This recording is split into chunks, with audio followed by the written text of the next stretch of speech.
ഒരു അടിപൊളി ഉമ്മ സ്പെഷ്യൽ ചിക്കൻ ഫ്രൈഡ് റെസിപ്പി കണ്ടാലോ? അപ്പോൾ ഒരു ബൗളെടുത്ത് ജിഞ്ചർ ഗാർലിക് പേസ്റ്റ് ഇട്ടോളി, കേട്, Kashmiri chilli powder, pepper, fennel powder, then garam masala, cornflour, salt ഇതൊക്കെ കൂടി ആഡ് ചെയ്തിട്ട് നന്നായിട്ട് ഇതുപോലെ അങ്ങോട്ട് മിക്സ് ചെയ്തെടുക്കുക.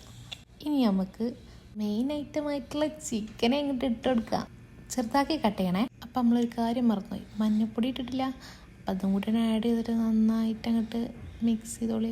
മിക്സ് ചെയ്തപ്പോൾ കളറൊരു സുഖം കിട്ടില്ല. അപ്പോൾ കുറച്ച് കാശ്മീരി ചില്ലും കൂടി അങ്ങോട്ട് ഇട്ട് വീണ്ടും മിക്സ് ചെയ്ത് കുറച്ച് നേരം റെസ്റ്റ് ചെയ്യാൻ വേണ്ടി വെക്കുക.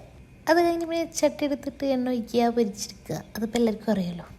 പക്ഷേ ഈ ചിക്കൻ ഫ്രൈ നിങ്ങൾ ട്രൈ ചെയ്തൊക്കെക്കോളി. കാരണം ഈ വീട്ടിലെല്ലാവരും ഇതിൻ്റെ ഫാൻസാണ്. സാധാരണ മാവ് പൊരിക്കുന്ന സമയത്ത് ലാസ്റ്റ് കറിവേപ്പിലയും പച്ചമുളകും ഇട്ടിട്ടാണ് പൊരിക്കുക. ഇതിപ്പോൾ ഞാൻ പൊരിച്ചുകൊണ്ടതൊന്നുമില്ല. പൊരിച്ചതിന് ശേഷമാണ് ആലോചിക്കണത്, അതൊക്കെ ഇടാൻ മറന്നല്ലോ.